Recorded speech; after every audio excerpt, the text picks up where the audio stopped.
this whole situation with Lori Harvey. One of the reasons women love that is because they see her behavior as a woman treating men as disposable. This invigorates them. This makes them feel like finally they have the power. Finally, they have the control. Finally, they're the one calling the shots. Why? Because they want to compete with men. They don't want to work with men. They don't want to they don't want to respect any kind of authority. They hate order. So these women, like I said, they don't they don't like men. They don't respect men, and they want, in some instances, they want to be men, quite literally. And so they're looking at the situation of Lori Harvey, and they are rejoicing because they're saying, finally, finally, finally, we have the upper hand. Men can't do this to us anymore. We're competing. We're showing them that we got options. We're showing them that we can do it too. We're showing them it's all about competition. It is all about competition. And here's the cold part about it. The same women who will look at Lori Harvey and say, yay, yay, yay, yay, yay. This shows us that men are disposable. She's changing men like she's changing purses.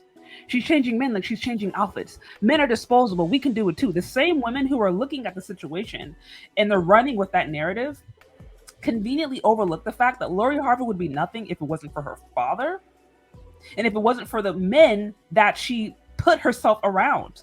Think about it. Think about it. Think about it. Before, if there was no Steve Harvey, would there be a Lori Harvey? If Steve Harvey had not married her mom, took on the kids, had her be around all these different celebrity people. I mean, she's been in this circle, in this high class circle, because of her stepfather. If it was not for Steve Harvey, would there be a Lori Harvey? Would that exist? Would that exist? So every single one of these women who are looking at men as disposable conveniently overlook the fact that Lori Harvey would not exist if it was not for Steve Harvey.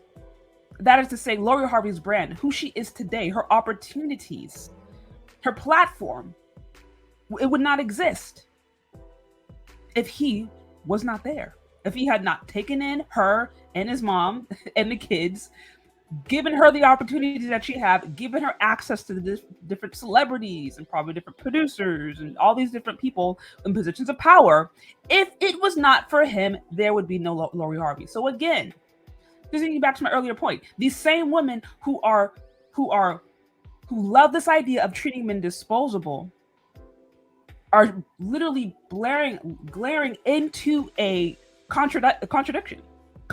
Like I said, Lori Harvey would be nothing without her father. She wouldn't. A lot of these women are competing, and you know that because when you even listen to what they're saying, they usually always say, well, if men can do it, I can do it. Well, if he did it, I can do it. So they're using men as their metric point. They're using men as their baseline. But here's the thing about it. They're emulating toxic masculinity. Because again, men who are actually on their purpose, men who are actually doing things right, building their brand, focusing on themselves, focusing on their health, their mental health, business, whatever, they're not going around just having a whole bunch of different sex, just going around getting emotionally involved with all these different women. Like, they're not doing that. D-discipline, they call it. That's a real thing. That is a real thing. So these women who over here thinking that they won because they can now do what men have done, quote unquote, successfully, they're emulating toxic masculinity. That's the cold part.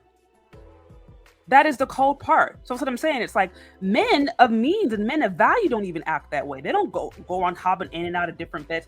You don't have the energy to do that, to get all emotionally involved with a whole bunch of different females. If you're building your brand or building a business, focusing on your own mental health, focusing on your relationship with God, focusing on, trying to get your money up, you don't have the money to be hopping in and out of bed with a whole bunch of different girls. That's what we call the Pookies and the Ray Rays. So again, women we see competing with men, they're competing based upon toxic masculinity. And that's what I'm saying. I call cap. At the end of the day, there has always been a group of women who has hated rebellion, who has hated authority, who does not like men, who has wanted to exercise control and power over them. That has always existed. And they've used their sexuality and they've used their femininity. They've used their femininity to hurt men, to hurt people, to take advantage of people. And they do that for their own sick pleasure. Those kind of women have always existed, and they still exist today. And what I'm saying is that we can try to pretend like this is a new era or a new dawn, or women are waking up. We can pretend like it, but you're still operating under the same spirit as that woman I just read, just a few minutes ago. Some of us, some of us hear it called Jezebel spirit. Some know it as dark femininity. However you define it, that's that same evil persona. It's always been around.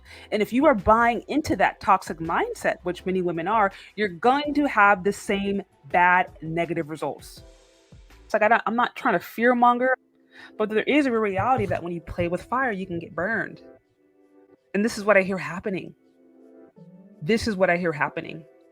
It's not good. It's not good. And it is not new. So like I said, there is nothing new under the sun.